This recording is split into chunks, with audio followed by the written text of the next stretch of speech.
네. 군수를 출마시키게 된 결정적 이유에 대해서 한 말씀. 네. 저는 제 고향 장성에서 조상 대대로 살고 있습니다. 근데 장성이 물론 다른 시군 단위도 비슷하기는 하지만은 더더욱 장성은 발전할 수 있는 여건들이 많이 있음에도 불구하고 계속해서 발전해서 뒤처지고 있고 지역민들이 민생이 많이 힘들어지고 있어서 어떻게 하면 우리 고향 장성을 발전시킬 수 있을까 고민하고 준비가 많이 되어 있다고 생각해서 장성 군수에 다시 도전하게 되었습니다. 그럼 장성에서 가장 낙후됐다고 생각되는 게 어떤 겁니까? 장성은 산업 전반적으로 이 농업이 가장 많은 비중을 차지하고 있는데 소득이 높지도 않고요. 쌀 전업농 중심으로 돼 있고요. 그다음에 이제 원예 농업이나 축산 같은 경우는 다른 지역에 비해서 굉장히 규모가 적습니다. 그리고 관광 자원만 하더라도 기존에 전통적으로 있는 그 백양사나 장성댐이나 남창골, 충령산 이런 부분도 장성군에서 제대로 좀 활용을 못 해가지고 방문객이 오히려 지방자치 전보다도 계속 줄어들고 있는 그런 실정이어서 지역 경제에 도움이 되는 그런 역할들이 거의 없습니다. 그래서 이 부분들이 교통의 요충지라든가 대도시 근교에 있다든가 이런 이점들도 충분히 살리지 못하고 있어가지고 여건들만 잘 활용을 하면 충분히 지역민들한테 많은 소득을 올려줄 수 있을 거라고 보고 발전 가능성도 아주 크다고 봅니다. 그래서 활용을 못했다, 제대로 활용을 못했다. 이래서 발전이 안 된다고 생각합니다. 그럼 거기에 따른 로드맵이 다 만들어져 있는. 네. 부자 되는 장성 지금 뒤에 예. 보시가 입고 다니시더라고요. 예. 부자 되는 장성을 만들기 위한 프로젝트나 계획 네. 뭐 한마디로 정리해 주신다면 방금 말씀드렸겠지만은 지역 단위별로 산업별로 아니면은 분야별로 구체적인 계획은 다 있습니다만은 이재명 대통령도 얘기했듯이 가장 중요한 건 민생입니다. 지역민들이 얼마나 더 풍요롭고 더 안전하고 더 복지의 이 혜택을 많이 받는 그렇게 살 수 있는 그런 고장을 만드는 것이 부자 되는 장성이고요. 궁극적으로는 지금 가진 자원 플러스 정책과 그다음에 중앙 지원을 포함해 가지고 지역민의 소득이 많이 늘어나고 일자리가 늘어나서 좀 활력이 돋는 그리고 쇠퇴와 소멸이라는 그런 위험에 직면되어 있는 그런 군들이 많이 있는데요. 장성은 충분히 발전할 수 있는 여건들이 많이 있습니다. 지리적 요충지도 있고 가진 자원도 많고 그래서 지역민들한테 더욱더 지금 현재 가지고 있는 파이보다도 훨씬 더 큰 파이를 만들어서 지역민들이 부자 되고 전체가 다 소득이 늘어나는 그런 장성을 꼭 만들고 싶습니다. 구체적으로 네. 지금 광주 전남 통합 이야기가 지금 돌고 있잖아요. 네. 그런데 광주 전남 통합으로 많은 인센티브가 있을 거다. 20조 원 네. 이런 이야기들이 있는데 우리 장성군에 가지고 오고 싶은 뭐 산업, 뭐 기업 이런 게 있으시다면 조금 포괄적으로 말씀을 드리겠습니다. 지금 이재명 대통령께서 그 궁극적으로 균형 발전이라는 그런 기치를 바로 앞세우지는 않지만 이 수도권 인구가 2,700만 가까운 전국 인구의 절반 이상이 차지하는 그런 현실에서 이 일극 체제로는 앞으로 국가 경쟁력도 낮아지고 균형 발전이 돼야 된다. 그래서 5극 체제 이렇게 얘기를 하고 있고요. 그 중에 광주 전남은 다른 부산, 울산, 경남, 대구, 경북, 세종, 충남, 대전, 그다음에 광주 전남 이렇게 했을 때 광주 전남 인구가 겨우 320만이고 산업도 가장 어떻게 보면 뒤처져 있는 그런 상황이다 보니까 광주 전남을 특별히 더 발전시켜야 된다는 그런 인구가 최소한 자족적으로 커나갈 수 있는 그런 500만 가까이 되는 그런 도시를 추구하지 않는가 싶습니다. 그런 상황에서 볼 때 이 구체적으로 이제 대통령께서 말씀하신 게 공공기관 이전, 기업 이전, 그다음에 기존에 있는 산업 활성화 여기에 더해서 그 기반이 될 수 있는 지원을 할 수 있는 게 4년간 20조 원, 연간 5조 원씩 지원하겠다는 건데요. 그러면 장성의 입장에서는 전남이 얼굴이고 바로 입구이자 또 교통의 요충지입니다. 그리고 대도시인 광주에 근접해 있고 그렇다면 공공기관 유치라든지 기업 유치 이런 부분들이 충분히 어드밴티지가 큰 이익이 될 수가 있고 또 기반 산업으로서도 SOC 투자 측면에서도 교통의 요충지이기 때문에 철도라든가 도로 이런 부분에 투자가 많이 돼서 기업이 올 수 있는 훌륭한 여건이 된다.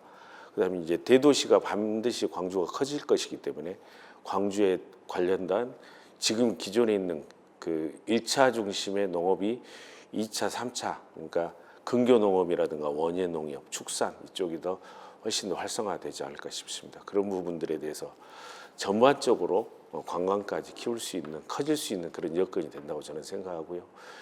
이런 기회에 군의 행정을 총괄하고 있는 사람이 정보라든가 인맥, 그다음에 행정 능력을 가지고 정부 정책에 부합하는 그런 내용들을 잘 만들어낸다 하면 장성이 지금까지 쇠퇴 소멸이 아니고 발전과 번영의 기회의 땅이 충분히 될 수 있다. 그리고 모든 국민이 부자되는 그런 발전된 장성으로 될 수 있다. 저는 그렇게 생각하고 있습니다. 제가 원하는 답은요. 구체적인 예를 들어서 무슨 우리 순천시 같이 반도체 산업, 네. 뭐 알리백 산다 네. 이런 것이 있는 것처럼 장성에 딱 이렇게 장성에 유치해서 장성 경제를 살리고 싶은 게 있다면 저는 그걸 여쭤보고 싶거든요. 예, 지금 장성 국민들이 반대를 하고도 있고 또 우려를 많이 하고 있는 게 신장성 변전소입니다. 아리백의 규제 이제 수출 규제에 대비해 가지고 전남에서 생산되는 신재생 에너지를 이 장성 동화에 있는 변전소를 통해 가지고 고압으로 만들어서 수도권을 올리겠다고 하는데요. 사실상 지역은 위험시설이라든가 발전시설, 그다음 폐기물시설 다 떠안고 있어가 피해를 본 게 사실입니다. 근데 이런 위험시설을 그다음에 지역이 희생해가면서 가지고 있는 반면에 대통령께서도 이 아리백 그 자립 산단이라든지 국가 산단 같은 경우를 지원하겠다. 근데 어느 지역인지 특별히 발생은 안 하고 있습니다. 근데 이 동화라든가 삼계 이쪽에 보면 이미 산업 단지가 어느 정도는 구성되어 있는데요. 신장성 변전소의 에너지를 이렇게 모을 수 있는 그 고압으로 송출할 수 있는 그런 기반이 되기 때문에 그쪽에 반드시 국가 산단을 유치하면 장성에도 많은 일자리, 좋은 기업들이 많이 와서 일자리와 젊은 사람들이 많이 올 수 있는 그런 기회가 될 것이라고 저는 생각을 합니다. 그리고 광주와 인접해 있는 진원과 남면 같은 경우는 광주와 그 행정구역이 다르다는 이유로 규제가 많이 있습니다. 근데 광주가 확장됨으로써 첨단 4단지도 지금 그 특별시가 된다기 전에도 첨단 4단지를 해서 지금 8,000세대 정도 지금 들어오는 걸로 그렇게 확정이 돼서 아파트가 다 짓고 있는데요. 그와 관련해서 규제가 풀어진다면 진원 남면은 광주 도시권화 돼가지고 거기에 행정구역이라든가 행정기관이나 기업들이 유치할 수 있는 아주 좋은 여건이 되리라고 봅니다. 두 가지만 좀 여쭤볼게요. 저는 그 지방소멸 문제가 뭐 어느 곳이나 다 마찬가지로 심각한데 장성 같은 경우에는 2015년에 비해서 작년 재작년까지 한 4만 5천에서 4만 1천 단위로 4만 2천 단위로 인구가 한 3천 명 줄었었는데 그 올해 1월달에 장성군에서 작년 1년 동안 1,100명 정도가 인구가 증가했다라는 발표를 했어요. 그러면 뭔가 좀 획기적인 변화라든가 노력이 있었다는 얘기인데 그 원인을 뭘로 분석을 하고 계시고 지방소멸 이슈에 대해서 어떤 대안을 갖고 계신지 이거 하나고요. 또 하나는 이제 그 2005년도에 그 혁신도시 건설지원단 이제 발족했을 때 그때 실무를 맡으셨던 걸로 알고 있는데 1차 공기업 이전 사업 진행된 이후에 실제 기대했던 것만큼의 인구 유입이라든가 지방 균형 발전이 이루어지지 않았다 이런 평가들이 있는데 어떻게 생각하십니까? 네. 먼저 그 1,100명이 증가했다고 이제 발표를 했는데요. 그 지역 산업이라든가 일자리가 늘어서 인구가 증가했다고는 보지 않고요. 물론 이제 정확한 분석에 따라서 그 원인이 나오겠지만 사실상은 첨단 4단지에 개발에 따라서 아파트 단지가 들어서고 아직 입주는 덜 됐습니다만은 그런 효과가 아닌가 싶습니다. 그래서 지역 전체적으로 인구를 유입할 만한 그런 요인들이 생기는 것이 아니고 광주 도시권 주변부가 첨단 4단지가 그 주택 단지가 생기다 보니까 그쪽에 이제 주민등록을 이전하는 그런 인구들이 생겨가지고 증가했다고 그렇게 봅니다. 그래서 지방 소멸에 대한 어느 정도의 희망을 갖는 그런 변화로서 인구가 증가한 게 아니고 장성은 여전히 이 여건은 참 좋습니다. 첫 번째로 대도시에 근접해 있고 교통 인프라가 굉장히 접근성이 좋은 곳이죠. 그 철도도 있어서 화물 운송이라든가 이런 부분도 좋고 그다음에 이제 관광을 할 수 있는 부분도 많이 있는데 지역 소멸을 방지할 수 있는 거는 사실상은 인구 유입책입니다. 인구를 유입하려면 살기 좋아야 되겠죠. 그 가장 첫 번째는 좋은 일자리입니다. 사람들이 좋은 이 수도권으로 계속해서 가는 이유는 거기에 일자리가 많고 돈 벌 수 있는 기회가 많기 때문에 그렇습니다. 물론 일자리 외에 사회보장이라든지 병원이라든지 교육 인프라 이런 부분도 되지만은 연구 결과에 의하면 아니면 실질적인 결과에 의하면 좋은 직장이 있어야 인구가 첫 번째로 유입되고 그 다음에 이제 그 도시가 더욱더 이렇게 커 나가고 어린 아이들이 살기 좋고 그 다음에 의료 시설이 확충돼 있고 문화 시설이 확충돼 있고 이런 부분들은 부차적인 그런 걸로 생각합니다. 그래서 지역 소멸을 방지하기 위해서는 이재명 대통령도 얘기했지만 이 기업 좋은 기업들이 지역에 가서 커 나갈 수 있는 그런 여건을 만들어야 되고 지원을 만들어야 된다고 생각을 합니다. 장성도 지방 소멸의 위기에 처해 있지만 장성은 타 시군보다 훨씬 더 좋은 여건인 게 아까 말씀드린 교통의 요충지고 대도시 근교에 있고 그래서 또 신재생 에너지가 앞으로 미래에 수출 규제라든가 기업 규제에 상당히 작용할 것이기 때문에 신재생 에너지가 많이 생산되는 전남에서 모아지는 그런 변전소가 있어서 그와 관련된 일자리 그 기업 유치 이런 게 상당히 이점이 있다고 봅니다. 그러면 좋은 일자리가 많아질수록 지방 소멸은 근데 지역에서 살아갈 수 있는 희망들이 커질 것이고 지방 소멸은 극복될 수 있다 이렇게 저는 생각하고 있습니다. 그다음에 혁신도시 혁신도시 건설 지원단은 혁신도시 노무현 대통령이 이 국가 균형 발전을 얘기하면서 혁신도시를 전국에 건설하겠다 해가지고 광주 전남은 이제 통합 혁신도시로 해서 다른 지역에 비해서 공공 이전기관이 2배로 많이 오고 또 대표적인 한전이 오게 돼 있죠.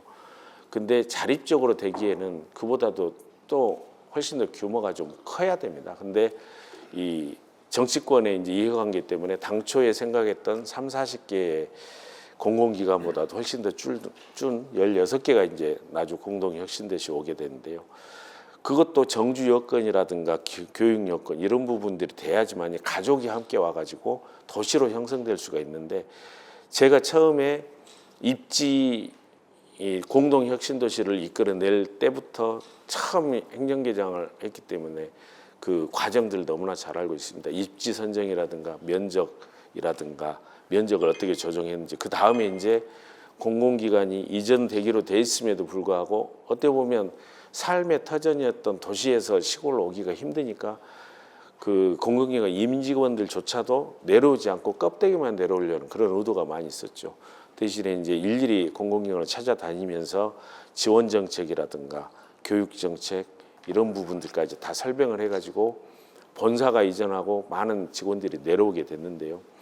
도시가 형성되고 어느 정도 자립적인 도시가 되려면은 이제 단순한 일자리뿐만 아니고 그에 사람이 살 수 있는 그런 여건들, 교육 인프라라든지 사회복지 인프라라든지 이런 부분들 그다음에 단순히 일자리가 있는 부분들 외에 이제 거기에서 소상공인이나 아니면 거기에 관련된 기업들이 다시 모여들 수 있는 그런 구조가 형성돼야 되는데 어떻게 보면 뼈대 하나만 있고 그에 관련된 부차적인 그 살이 될 수 있는 그런 부분들의 지원이라든가 그런 정책이 많이 부족하지 않았나 싶고요. 그래서 이제 어떻게 보면 혁신도시라는 게 공공기관들의 직원들만 모여 있는 그런 작은 당초 계획했던 것보다도 작은 그런 규모로 돼서 좀 자립이 힘든 그런 도시가 되지 않았나 싶습니다. 그래서 앞으로는 도시를 만들 때 제반 여건을 고려해 가지고 일자리뿐만 아니고 정말 사람이 살고 정을 붙이고 살 수 있는 편리한 그런 정주 환경을 만드는 것이 중요하지 않은가 싶습니다. 한 가지 여쭤보겠습니다. 몇 년 전에 장성의 나노센터에 심장병을 앓고 있는 사람이나 심뇌혈관 관련돼서 유치를 했으니 어쩌니 확정됐니 다 했잖아요. 근데 결국에는 작년에 부용 처리가 됐잖아요. 설비 자체가.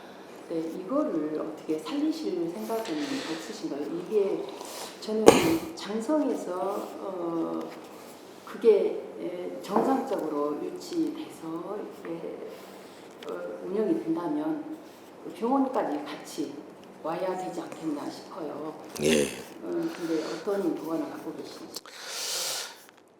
이 부분에 대해서는 제가 굉장히 애정이 많습니다. 뭐냐면은 물론 이제 2007년부터 추진을 해서 이명박 정부 총선 공약까지 들어갔었 이제 여당의 총선 공약으로 집어넣었다고 했지만 사실상 2014년 15년도에는 거의 백지화된 상태였고요. 그래서 이제 문재인 대통령 후보 시절에 어떻게든 제가 그때 장성군 부군수였을 때였습니다. 공약으로 집어넣어야 되겠다 해서 도 공약에도 없는 거를 도 공약에 그 대통령 후보 공약에 집어넣었고 또 저는 중앙행정 경험이 있었기 때문에 이게 공약에 집어넣어서 대통령이 됐다 하더라도 정부에서 관심을 갖고 추진하려면 100대 국정과제로 돼야 된다 해서 100대 국정과제에 겨우겨우 집어넣었습니다. 그 역할을 주도적으로 했던 게 제가 부군수 때 했었고요. 그래서 이제 다시 행정안전부 청와대 갔을 때도 국립시민내혈관센터는 반드시 필요하다 해서 꾸준히 이제 타당성 영역과 실설계 영역비를 세우는 데까지 제가 관여를 했었죠. 국립심내혈관센터는 우리 현대에서 가장 사망률이 높은 질환이 이 심내혈관 질환입니다. 뇌졸중이라든지 심장이 갑자기 그 관상동맥이 막힌다든지 그래서 치료와 연구가 굉장히 많이 필요한 그리고 앞으로도 사망률을 줄일 수 있는 후유증을 줄일 수 있는 그런 기관인데도 불구하고 그렇게 이 문재인 정부 초기에 국정과제까지 집어넣는데도 불구하고 그 뒤에 이 추진이 누군가가 큰 관심을 가지고 주도적으로 특히 이 장성이라는 지역에서 유치를 했으면 계속해서 관심을 가지고 그걸 더욱더 키워나갈 수 있는 일을 했어야 되는데도 불구하고 유치했다는 그 성과만 가지고 정치인들이 본인의 성과로 떠들어대기만 했지 그 뒤에 관리라든가 이 내용이 어떻게 돼가는지를 전혀 관심을 두지 않았던 것 같아요. 안타까운 소식은 당초에 생각했던 것보다도 지금 현재는 국립심내혈관센터가 아니고 작은 연구소로 이렇게 기능이 축소돼 버렸다는 겁니다.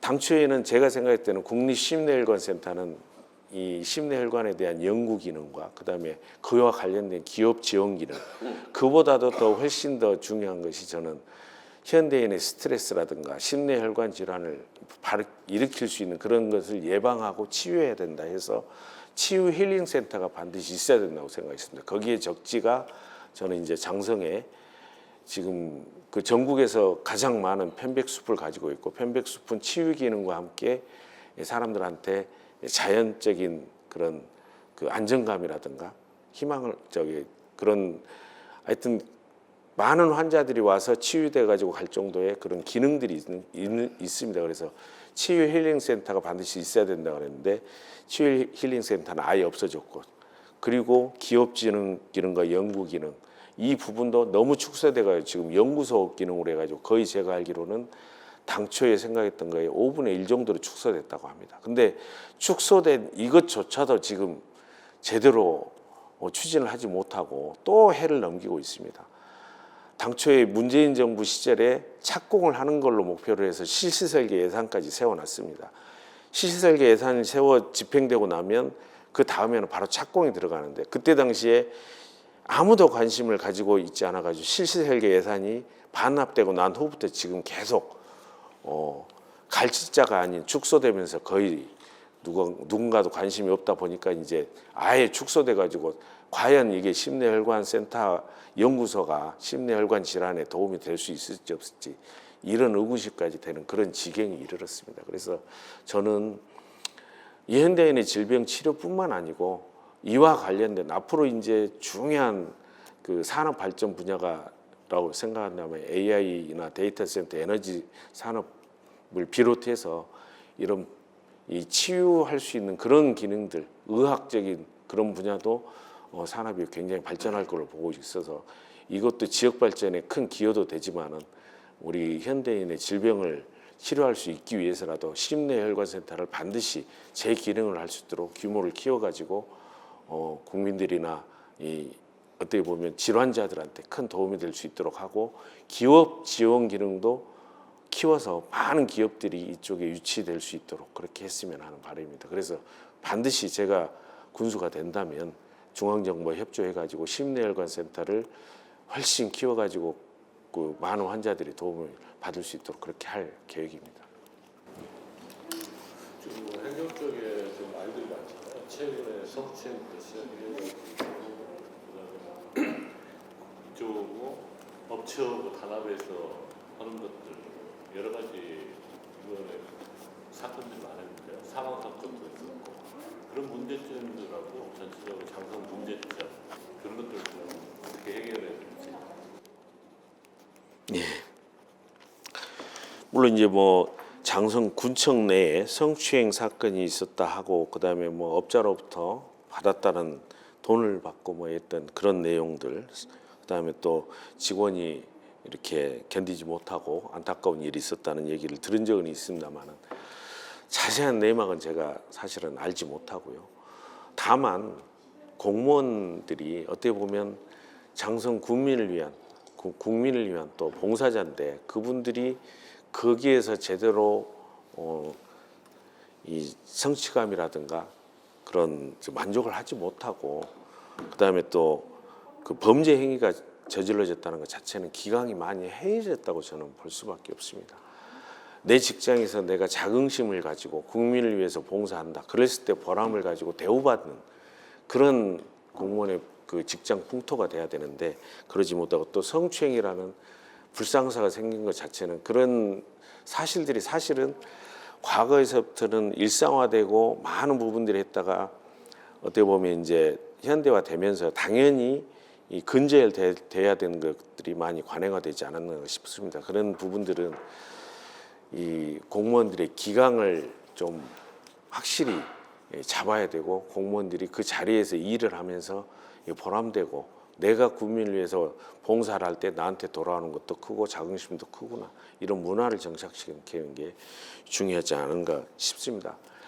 장성이 지방자치 30년 동안 많은 몇몇 단체장들이 발전을 시킨다고 하긴 했습니다만은 큰 성공 사례가 별로 없었던 것 같습니다.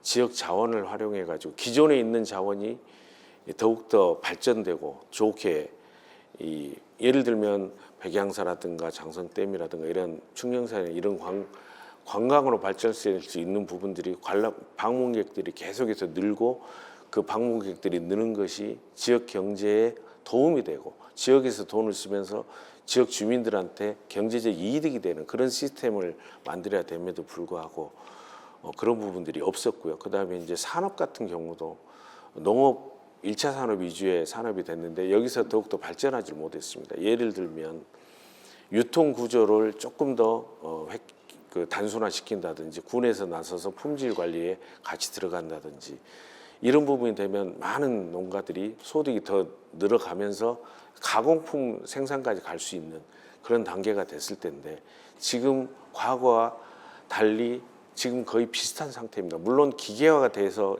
노동력이 많이 줄긴 했습니다만 산업 자체의 경쟁력은 굉장히 낮아진 상태고요. 그래서 장성 자체의 문제는 기존에 있는 자원을 활용하지 못한 부분이 있고 기존에 있는 이 성공 사례가 우리가 많이 없기 때문에 공무원들의 기강도 해야지고 국민들의 첫 번째 공무원들은 이 인사라든가 이런 부분에 대해서 투명하면서 예측 가능해야 됩니다. 근데 일 열심히 하는 직원들이 거기에 따른 대우를 받지 못하고 다른 부분들로 인해서 이렇게 승진을 하거나 보직 변경을 하는 그런 행태가 반복되어 왔기 때문에 국민을 위한 봉사를 해야 된다.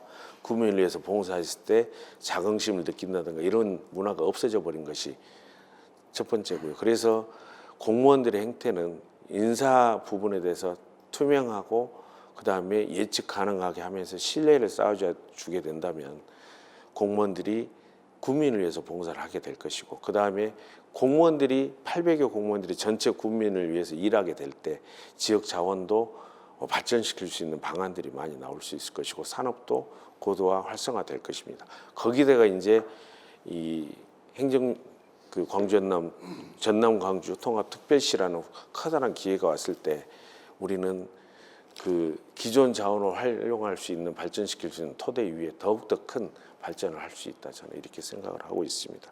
그래서 장성의 가장 큰 문제는 성공 사례를 모두가 잘 사는 사회, 그다음에 투명하면서 깨끗하고 신뢰받는 그런 공지사를 만드는 것이 장성의 문제를 풀어가는데 가장 큰 시급한 문제다 이렇게 생각하고 있습니다. 이 질문은 지금 현직 군수님한테는 대단히 불리하고 우리 후보님한테 유리한 질문일 것 같은데요. 지방소멸 대응 기금 있지 않습니까? 네.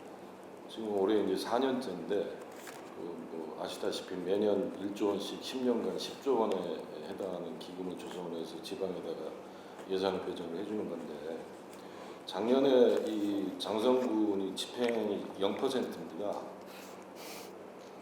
72억 원이 배정이 됐는데 그러니까 쉽게 말해서 72억 원을 사업 신청을 해놓고 1원도 사용을 안 한 거예요. 그래서 제가 내용을 보니까 이게 더본 코리아 그 TV에 나온 백종원 씨 그 회사인지는 잘 모르겠는데 황룡 전통시장 활성화 사업하고 아이 행복 돌봄 교육 사업 이 두 가지가 크게 32억, 40억 이렇게 잡혀 있는데 이게 지금 4년차 들어간 처음에는 윤석열 정부에서 기금 설계를 잘못했던 면도 있지만 지금 4년째 됐는데 집행액이 0%라고 하는 게 지방의 문제거든요. 그래서 이 부분에 대해서 어떻게 생각하시는지 하고 그다음에 뭐 여러 가지 구상들이 있으시겠지만은 그러면 전략적으로 그 장성군의 발전을 위해서 가장 전략 산업을 키워야 되는 게 뭐라고 생각하시는지 말씀드립니다. 네. 네. 참 안타까운 일입니다. 예산이 있는데도 불구하고 그걸 집행을 못해서 반납한다는 것은 한마디로 말하면 무능한 거죠. 그러니까 예산을 많이 확보하는 것도 중요하지만 기존에 있는 예산을 어떻게 잘 활용하느냐. 경제학에서 보면 승수효과라는 게 있습니다.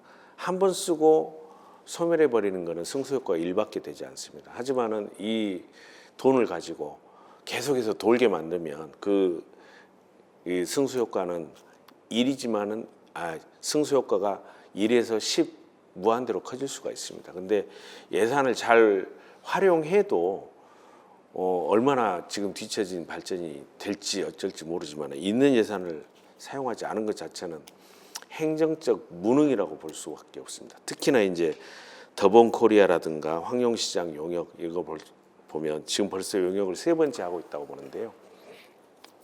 용역을 집행하는 집행부, 행정부 입장에서 어느 정도 전문가들과 얘기해서 용역을 시행하기 전에 가야 될 방향이라든가 내용, 쉽게 말해서 지역 이 상가 전통시장 같은 경우를 그냥 용역사한테 맡겨버리는 게 아니고 우리 같은 경우는 전통시장 활성화를 위해서 풍물이라든가 지역 주민들이 같이 활용할 수 있는 아니면 관광객들이 와서 활용할 수 있는 이런 구체적인 방향을 어느 정도 제시하고 용역 집행 과정에 공무원이 그 집행하는 그 관청에서 이게 장성과 맞는지 안 맞는지를 끊임없이 체크해가면서 수정해가는 과정이 좋은 영역 결과물이 나온다고 봅니다. 근데 지금 벌써 황룡시장 활성화에 대한 용역을 벌써 첫 번째인가 두 번째인가 한 번, 두 번이 아니고 3번째가 용역을 하고 있다고 봐요. 그러면 이걸 지역 주민들을 위해서 어떻게 해야 될지 아무런 계획 없이 추진하는 거거든요. 그러다 보니까 있는 돈도 거기에 집행을 못해서 반납하는 겁니다. 이거는 지역 주민들한테 큰 죄를 짓는 것이고요. 행정이란 거는 지역 주민들을 위해서 아니면 국민들을 위해서 봉사를 해야 되는 건데 무능 자체가 큰 죄가 되는 겁니다. 무능한다면 자격 자체가 없는 것이지요. 그 자리에 있어서는 안 될 사람들이 무능한 사람들이 거기 있어서 이렇게 불상사가 생긴다고 봅니다. 예산을 확보하는 것도 어렵지만은 예산을 제대로 쓰는 것은 더더욱 중요하고 신중하게 해야 됩니다. 다시는 이런 무능함이 나오지 않도록 해야 된다고 봅니다. 그리고 장성은 앞으로 전략 산업이 무엇이냐 이렇게 했을 때 사실상 이 기업을 유치하는 과정에서 어떤 특정 기업이라든가 전략 산업을 육성할 것인가는 지역의 특성을 가지고 많이 해야 되겠죠. 근데 장성이 제일 어떻게 보면 유리하다고 다른 지역이 유리하다고 볼 수 있는 거는 교통의 요충지라는 겁니다. 대도시와 근교에 있고 그렇다 보면 지금 광주에 진곡 산단이라든가 인접해 있기 때문에 이 산단을 만들 수 있는 절호의 기회고 물론 이제 전에 기아 자동차라든가 이렇게 자동차 제조업들이 그 부품 공장들이 좀 있었습니다만 앞으로 미래에는 저 장성에 데이터 센터도 들어온다 하고 물론 한정적인 파인 데이터 센터라든가 금융 쪽이 뭐 한정이 돼 있지만은 데이터 센터가 들어왔을 때 거기에 관련된 데이터 센터 자체는 지역 주민들한테 큰 도움이 되지 않습니다. 일자리 창출도 극히 드물고 또 그 창출된 일자리도 전문 인력이기 때문에 장성산업과는 관련이 거의 없습니다. 그러면 데이터 센터를 이용할 수 있는 그런 기업들 유치를 할 수 있는 그런 계획들이 이미 서야 되고 그 기업들을 찾아갔을 때 장성이 가진 유리한 점들을 설명을 할 수 있는 준비가 이미 돼 있어야 되는데 많이 안 돼 있습니다. 그래서 기존에 들어올 수 있는 들어온다고 하는 데이터 센터와 관련된 기업들 유치를 해서 해야 되고요. 그다음에 이 앞으로 이제 그 AI와 데이터 센터 그다음에 거기 기반이 되는 에너지 산업이 전 세계를 주름잡는다고 하는데요. 장성에 들어올 수 있는 거는 에너지 산업 분야 특히 변전소라든가 전기 그 저장 장치라든지 이런 대기업들이 관심을 가질 수 있는 그런 부분도 전략 산업으로 삼을 수가 있고요. 아까 말씀드린 심내혈관 센터와 관련된 치유 그 연구할 수 있는 그 혈관 질환과 관련된 그런 의료 산업 단지 이것도 전략 산업을 앞으로 충분히 키울 수가 있다고 봅니다. 이와 더불어서 이제 그 북부권에는 관광 산업이 아주 중요하죠. 입구기도 하고 그다음에 서울로 올라가는 교통의 중심지이기 때문에 이 북부권에도 수도권을 겨냥한 산업 단지도 충분히 가능하리라고 봅니다. 그래서 앞으로 추진해야 될 산업이다 생각한다면은 에너지 산업과 국민 심내혈관과 관련된 이점을 가진 산업이 다른 지역에 비해서 훨씬 더 우월한 장점이 있지 않을까 그렇게 생각합니다. 그러면 지금 장성 군수를 좀 출마하려고 하고 계시지 않습니까? 그러니까 지금 장성에 대해서 어느 정도 몇 퍼센트 정도를 알고 계신다고 생각하십니까? 어떤 분이 본인은 그 도청에서 뭐 농정국장을 했기 때문에 농업의 전문가다 이렇게 말씀을 하시는데요.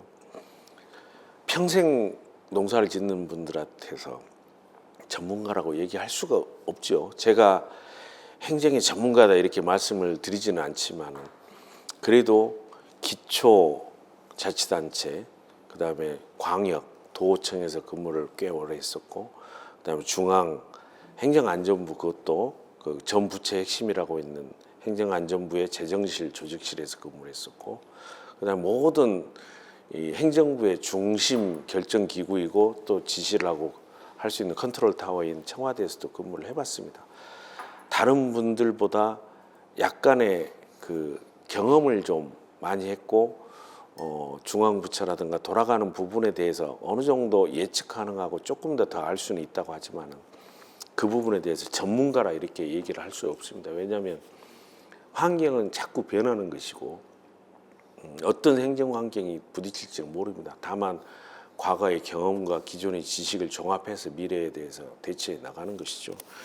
그래서 저는 장성에 대해서 얼마나 많이 알고 있느냐 이렇게 여쭤볼 때 공부는 많이 했습니다. 그리고 조상 대대로 장성에서 살고 있었고 또 아는 친구들이 아니면 지역 주민들이 애로사항을 얘기를 하지만 속속들이 알지는 못합니다만 애정을 가지고 더욱더 노력하다 보면 같이 지역 문제를 해결해 나가는데 훨씬 더 행정 경험과 그다음에 애정을 가지고 또 현장에서 답을 찾는다면은 전문가라고까지는 할 수가 없겠지만은 그래도 많은 부분들을 애로사항을 해결할 수 있지 않을까 그렇게 생각합니다. 그래서 장성에 대해서 얼마나 많이 알고 있느냐 이 부분은 상당히 어렵습니다만은 장성에 대해서 누구보다도 장성을 많이 사랑하고 있다 이렇게 대답을 드리고 싶습니다.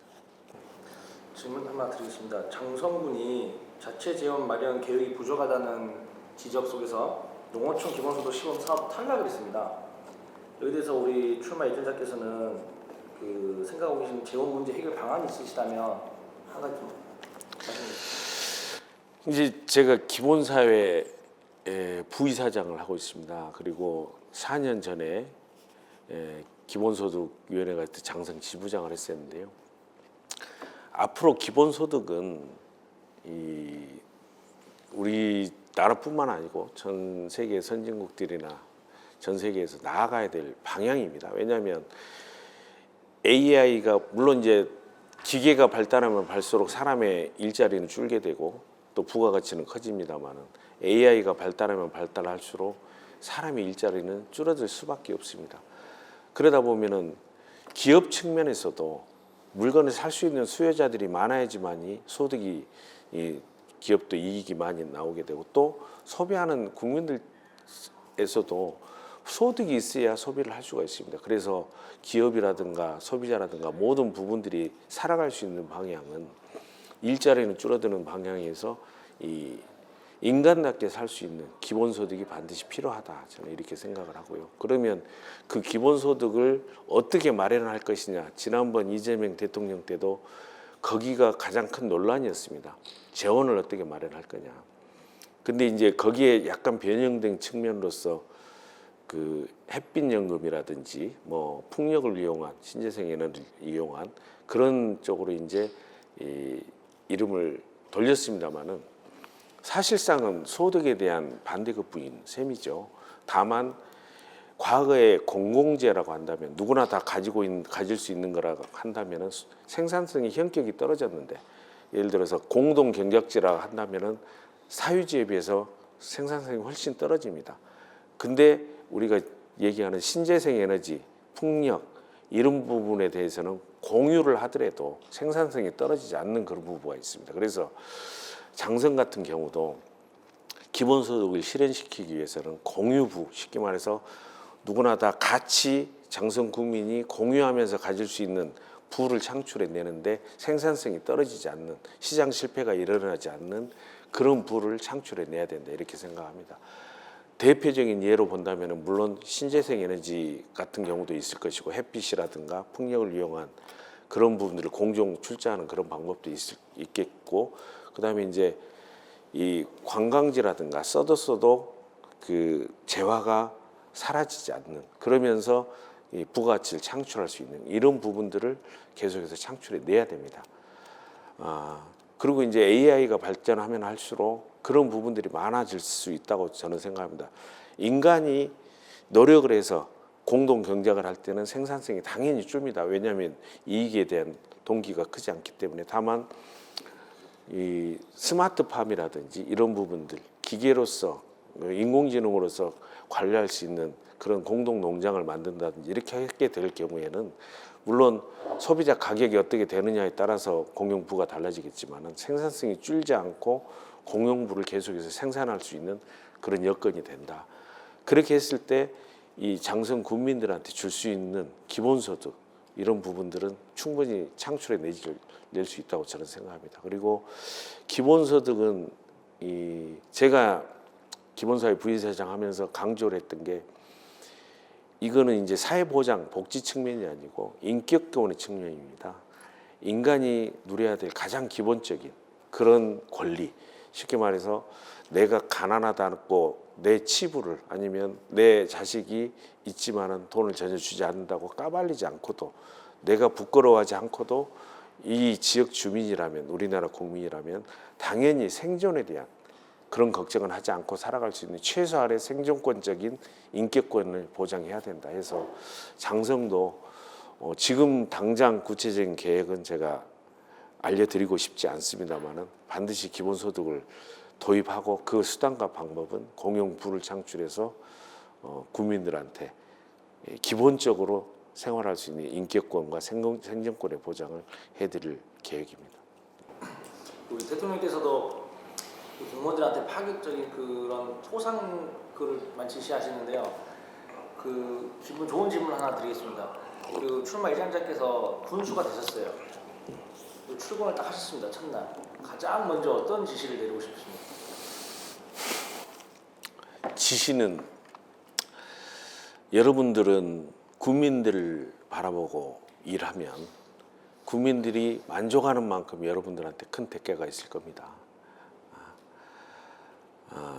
상관이나 관리자를 보고 일하지 말고 내가 국민들을 위해서 무엇을 할 수 있을 것인가 최대한 많이 발굴해오고 최대한 많이 해결할 수 있는 분들한테 본인들이 원하는 보직과 공무원들의 인사가 제일 중요하니까요. 승진과 보직이 반드시 뒤따를 것이고 그런 부분에 대해서 투명하고 신뢰를 가질 수 있도록 그렇게 인사 정책을 운영하겠습니다. 그리고 공무원들한테 성과급이라는 것은 반드시 일한 성과에 대해서 금전적인 최소한의 보장이지만 그런 부분도 반드시 차등해가지고 누구나 수긍할 수 있는 그런 금전적 보상도 충분히 할 것입니다. 또한 지역이 발전하기 위해서는 기업 유치라든가 예산을 많이 확보해야 되는데 그런 부분도 기업 유치나 예산을 많이 확보할 때 지역민들한테 도움이 되고 장성 발전에 도움이 되기 때문에 만약에 있다면 더욱더 확대할 것이고 만약에 없다면 신설해서 여러분들이 확실히 일할 수 있는 그런 자긍심을 가지고 보람을 가지고 일할 수 있는 그런 직장 풍토를 조성하겠다.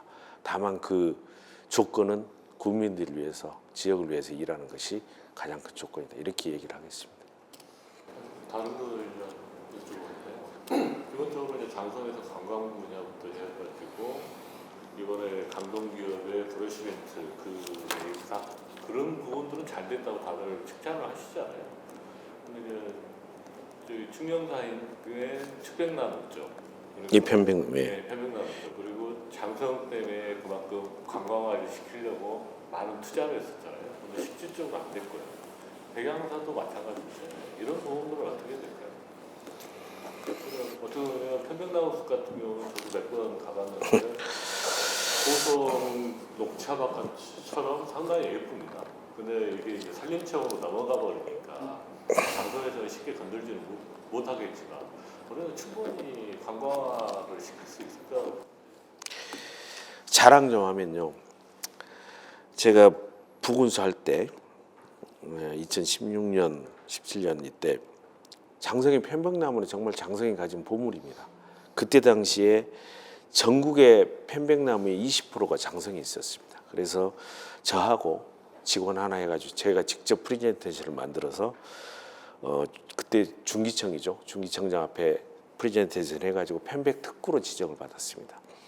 특구로 지정받으면 당장은 뭐가 없지만 앞으로 계획을 세울 때 규제가 완화되고 예산 확보가 용이합니다.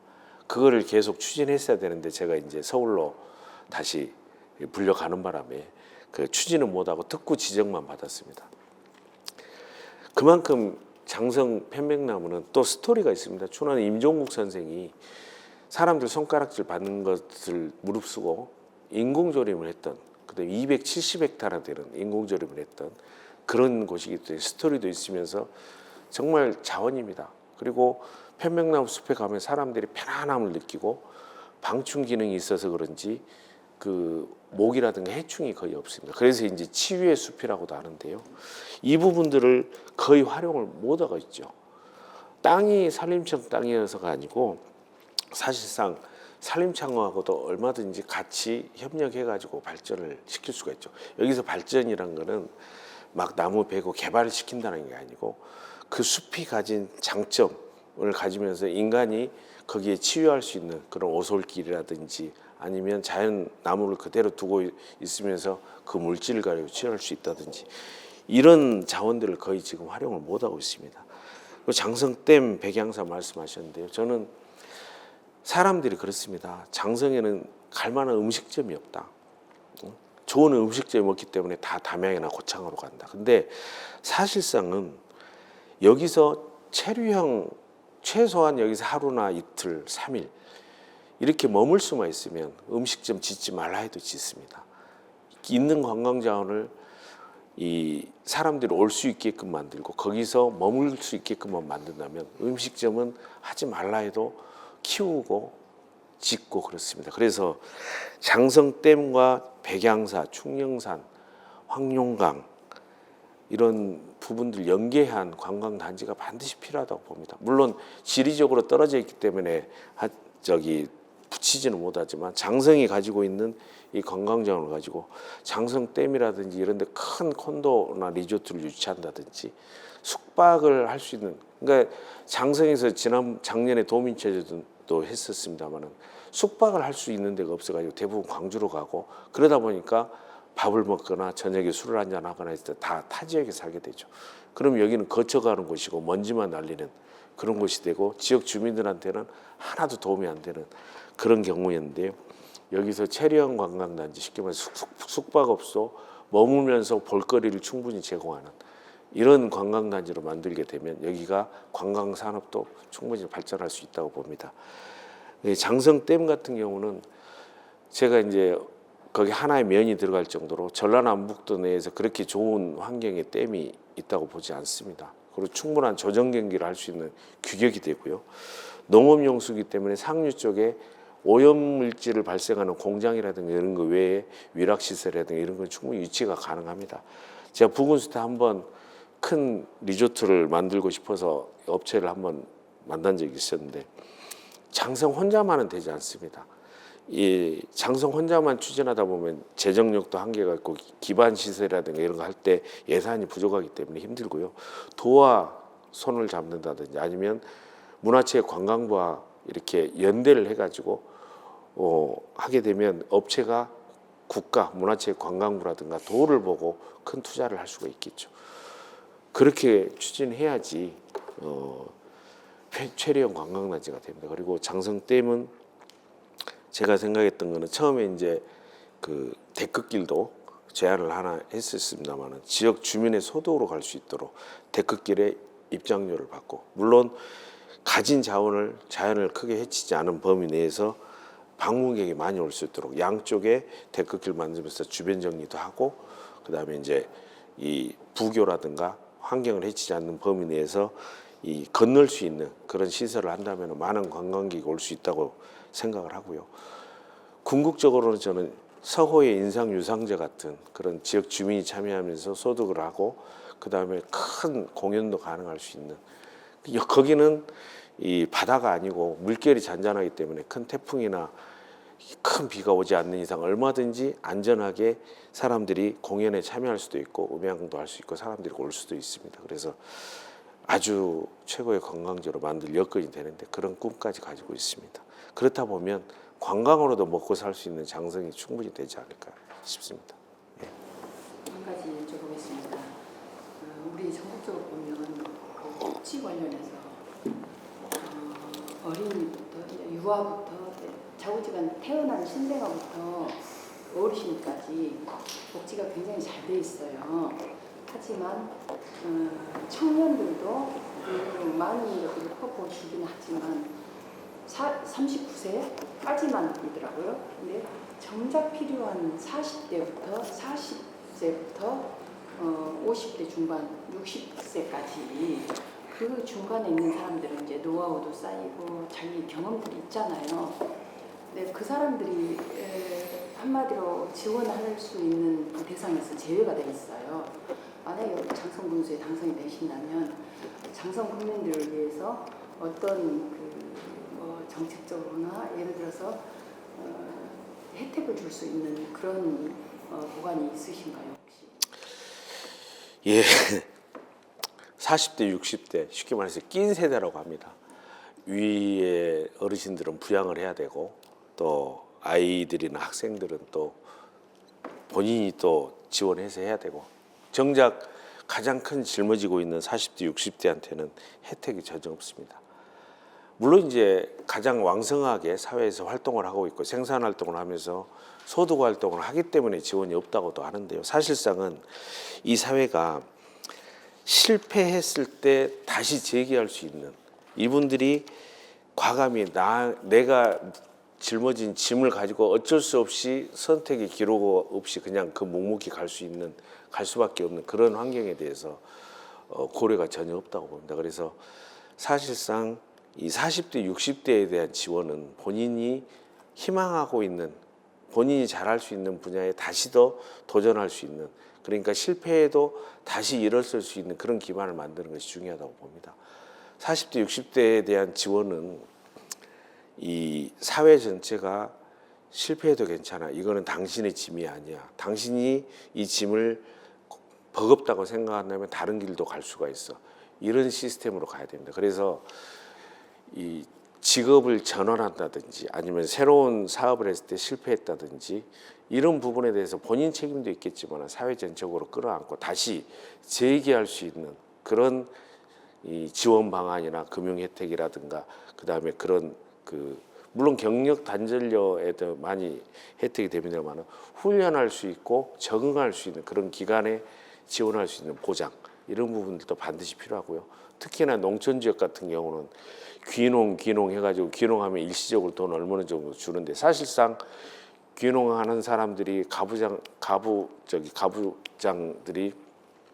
가장들이 왔을 때 내가 이게 진짜 나한테 맞는지 안 맞는지 한 1년이나 2년 정도 시범적으로 해보고 내 적성에 맞으면 시골에 살아야 되는데, 귀농하면 돈을 주겠다 해놓고 또 적응하지 못하고 떠나는 분들이 태반입니다. 그러니까 쉽게 말해서 실패해도 다시 일어설 수 있는 이 일정 기간 이 보장을 해준다든지, 일정 기간 시도를 해본다든지, 일정 기간 배울 수 있는 기간이라든지 이런 부분들을 보완을 해줘야 된다. 그래야 이 가부장들도 큰 짐이 덜고요.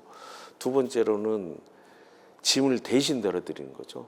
그 부분들이 이제 뭐 복지라든가 아동 수당 뭐 이런 것들을 많이 되는데, 정작 이 사람의 이 지원 능력 이걸 생각하지 않고 일률적으로 기준을 정해서 주는 것이 사실입니다. 그러니까 좀 더 세부적인 분석이 필요하겠지만 짐을 조금 덜어줄 수 있는 그런 지원들이 필요하지 않는가 싶습니다. 예. 말씀을 워낙 잘하셔서 좀 편하게 이제 쉬어가는 것 속에서 저도 긴장이 돼가지고. 다 이제 끝나는 마당인데요. 딱 저는 이제 마지막 기회를 한번 드리고 싶어요. 네. 선거 참 쉽죠. 어렵죠.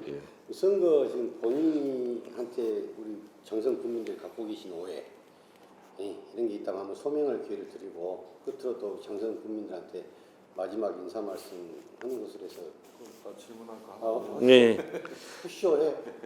아니 뭐 아무래도 세치기.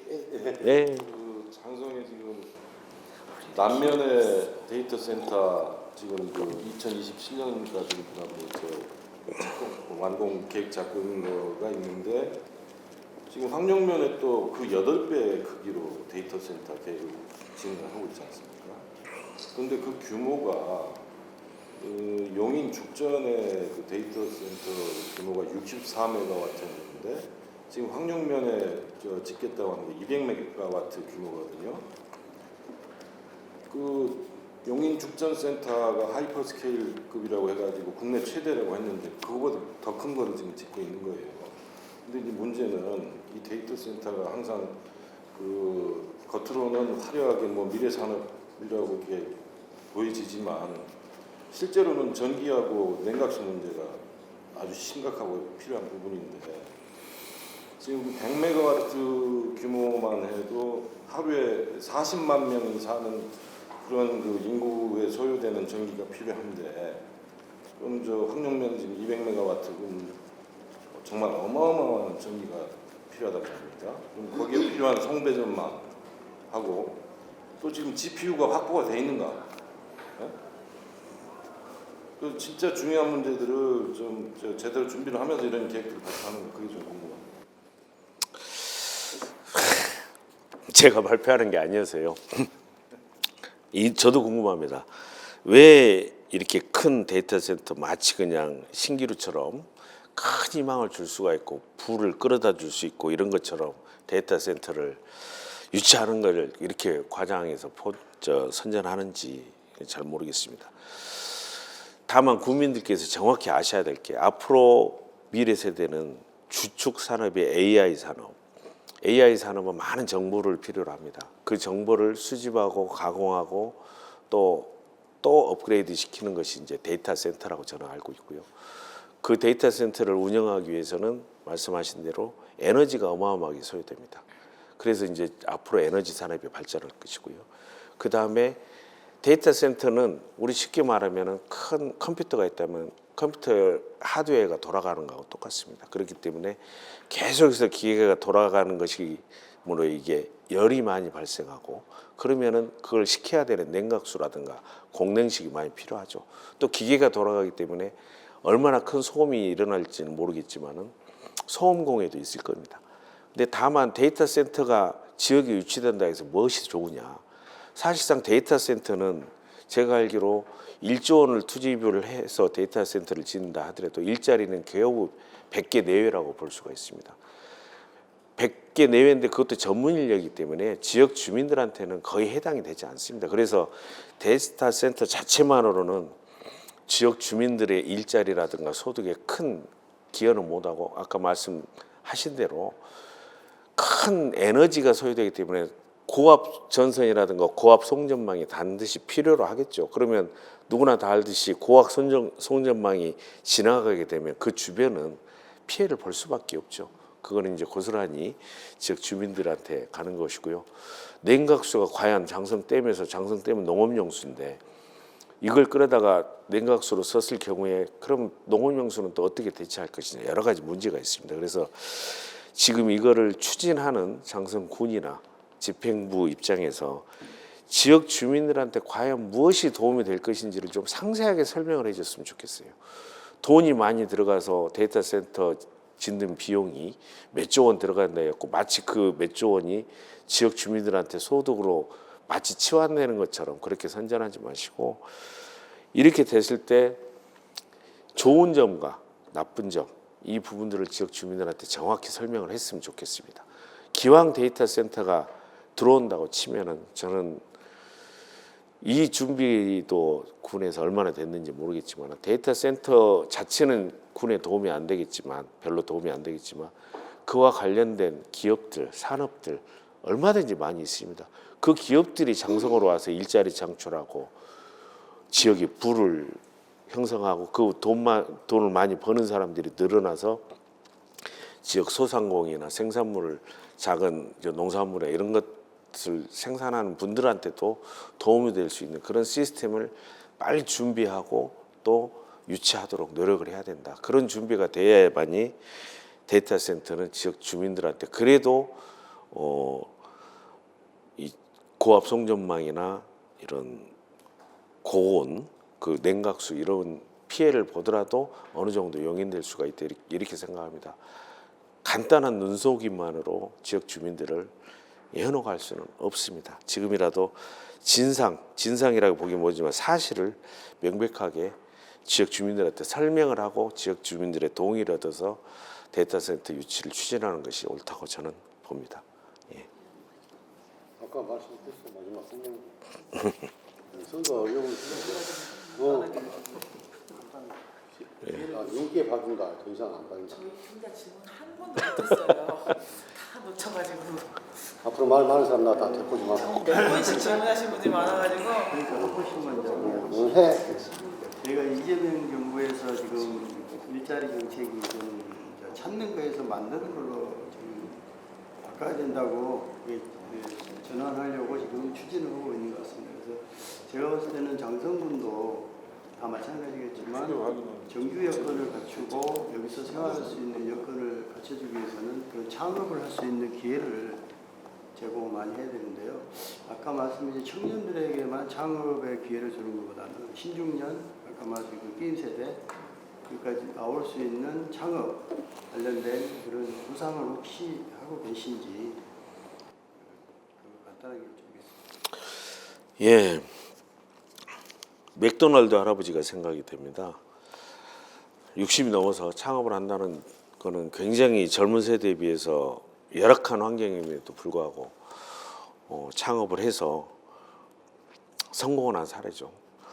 근데 그런 성공을 한 사례도 있는 반면에 창업을 해서 성공할 수 있는 그런 확률은 굉장히 낮습니다.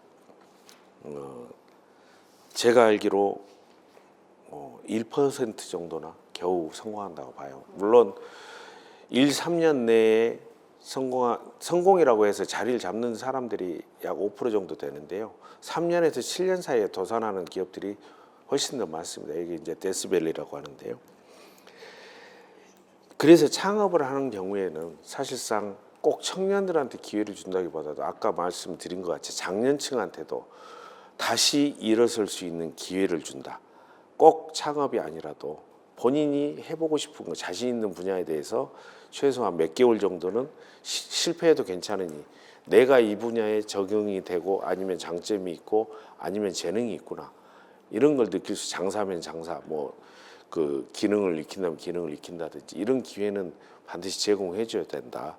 이렇게 생각합니다. 그래야지만이 사람들이 창업할 수 있는 아이템도 생기고 장년층들도 다시 일어설 수 있는 기회가 되는 것이고, 또 실패하면 어떻습니까? 그 실패의 경험을 바탕으로 또다시 도전하면 되는 것이죠. 그런 시스템을 꼭 만들고 싶습니다. 작은 공간이라도 제가 행안부 있을 때 목포에 있는 공장이라는 곳에 예산을 지원했던 적이 있는데요. 거기는 젊은이들이 가서 한 6개월 정도 자기가 하고 싶은 일들, 제빵을 하든 뭐 화분을 기르든 화초를 하든 꽃꽂이를 하든 뭔가 해볼 수 있는 그런 시스템입니다. 근데 거기서 본인이 해보고 이게 나한테 맞다 싶으면 그 분야에 대해서 더 공부하고 더 노력해서 정착을 하는 그런 시스템인데요. 최소한 그렇게 한 번쯤 시도해 볼 수 있는 그런 공간은 꼭 만들어서 지원을 해주고 싶습니다. 우리 사무장님. 네? 안 하려고. 그러면 이제 갑자기 사심이 하나 생겼어요. 예. 아까 우리 장성관광 이야기를 했는데요. 장성관광에 많이 침울해져 있거든요, 사실은. 근데 제가 그 중에 욕심난 게 딱 두 군데가 있는데 최근 경매로 나온 물건 중에 백양산 그 관광호텔이 예. 경매로 나와가지고 지금 있거든요. 여러 번 유찰됐던데도 불구하고 사실은 제가 그거를 가보면서 이렇게 생각했던 게 생태치유병원 또는 우리 화순 같은 데 있던 암 요양 뭐 식단 조절해주는 이런 거 하면 참 괜찮겠다 생각하는데 혹시 군수 당선되시면 지원해 주시는 의향이 있으시더라고요. 예, 백양관광 호텔 참 나왔다니까 너무 속상하죠. 그걸 뭐 지원한다 안 한다 이거를 제가 내용을 잘 모르는 상황에서 어떻게 말씀드릴 수는 없고요. 백양사 자랑이나 좀 해야 되겠습니다. 제가 힘들고 고시 공부하고 떨어질 때 이제 백양사에 가면 대웅전하고 저 위에 선승들 있는 그런 의문함이라는 남자가 있습니다. 그 길이가 산길로 해가지고 한 1km가 넘는데요. 그 길을 오르락 내리락 하다 보면 마음도 차분해지고 정신도 가다듬어지고 해서 다시 마음을 잡고 내려오는 그런 것인데, 백양사는 장성이 가진 가장 큰 보물 중에 하나입니다. 과거에 총림이었죠. 총림이라 한다면은 유론, 선원, 강원, 법원 4개 교육기관이 다 갖춰진 것이고, 총림에서만이 스님을 배출할 수가 있습니다. 스님을 교육해서.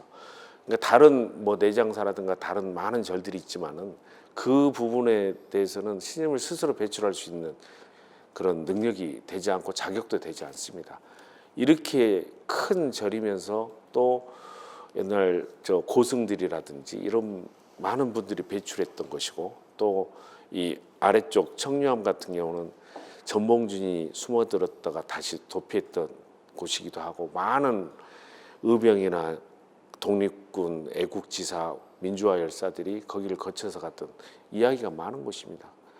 그리고 백양사는 식물적으로도 비자림이 기념 보호소로 지정될 정도로 그렇게 많고, 또 오른쪽으로는 학술적으로 가치가 있는 그런 상수리나무 군락이 있습니다.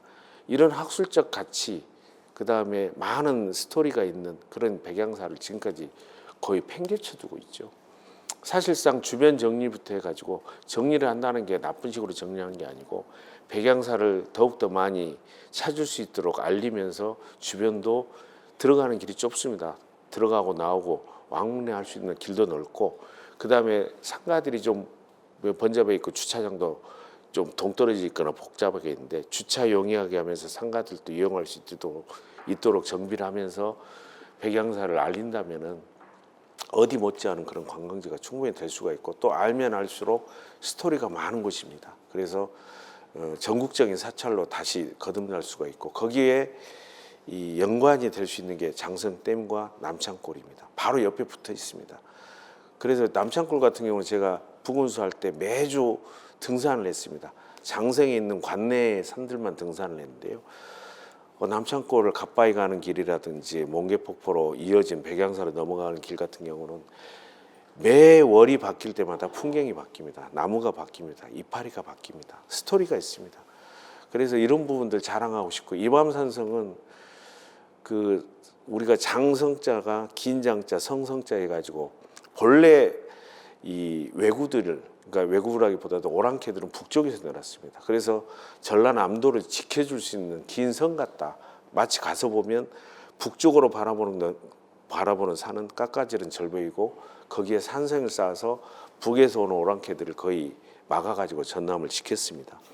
이런 역사적 유물들이 거의 복원이 되지 않고 있고요. 거기에는 하나의 요새가 있었다고 합니다. 지금도 가면 산 꼭대기 거의 구분응선인데도 불구하고 물이 굉장히 많습니다. 저수지터가 있었고, 그 곡식 창고가 있었고, 군기고가 있었습니다. 거기에 제가 어렸을 때까지만 해도 옛날 사람들이 마을을 이루어서 살았었고요. 이런 아름다운 곳이고 그 전략적 요충지인 곳을 전혀 알지 못하고 있는 것이죠. 이런 부분들, 기존에 없는 걸 새로 만드는 게 아니고 기존에 있는 것을 발굴해서 조금 알리기만 하더라도 많은 사람들이 관심을 가지고 찾아올 수 있는 그런 곳이 되지 않을까, 저는 이렇게 생각합니다. 사심을 얘기했는데 이게 마무리하시죠. 예, 소명기에 제가 남도 어린이협회 인터뷰를 진행하면서 제가 질문 안 한 적 오늘 처음인 것 같아요. 왜냐하면 이렇게까지 우리 기자님들이 질문을 많이 하고 관심을 가지고 이런 적은 솔직히 몇 번 안 되는데 너무 많이 봐준 것 거의 같아요. 처음이신 것 같아요. 그래서 네. 어쨌든 오늘 장성을 아끼는 사람 이야기, 그다음에 박노원의 이야기 너무 잘 들었고요. 시간 내주셔서 감사하고, 제가 감사드립니다. 또 오늘 방향과 뭐 어쨌든 가려고 하는 목표 이런 것들은 모두 다 들었으니까요. 그 길이 장성 국민들에게 정말 체감하는 그런 길로 가시길 정말 진심으로 바라봅니다. 그래도 국민에게 한 말씀 딱 1분만. 예, 국민에게 마지막으로 소명하고 간단히 예, 터놓고 그냥 설명하십시오. 소명하고. 아니 꼭 어디 도지사 기자회견하는 것 같아요. 이 정도 콘서트예요. 예, 장성 구민 여러분 정말 존경하고 사랑합니다. 선거 때마다 나온다는 그런 오명이 있습니다. 물론 선거 때마다 3번에 걸쳐서 지금 나오고 있습니다. 저는 이렇게 생각합니다. 무엇이 되느냐보다도 장성을 위해서 무엇을 할 수 있느냐, 그리고 그런 소명을 가진 사람이라면 잠시도 쉬지 않고 장성을 위해서 고민하고 발전할 수 있는 방안을 챙기고 주민들 위해서 더 잘 살게, 더 안전하게, 더 풍요롭게 이렇게 할 수 있는 방안이라면 언제든지 쉬지 않고 뛰어들어야 된다고 생각합니다. 그 자리가 어떤 자리든 간에 쉬지 않고 노력을 해야 된다고 생각합니다. 그래서 다시 말씀드립니다마는 무엇이 되느냐가 중요한 게 아니고 장성 구민을 위해서 제가 무엇을 할 수 있는지 준비를 했고 노력을 했고 앞으로 또 그렇게 해 나갈 것입니다. 그래서 장성을 꼭 제 고향 장성 잘 살게 만들겠습니다. 국회의원 하다가 군수 나온다고 또 이런 얘기를 합니다.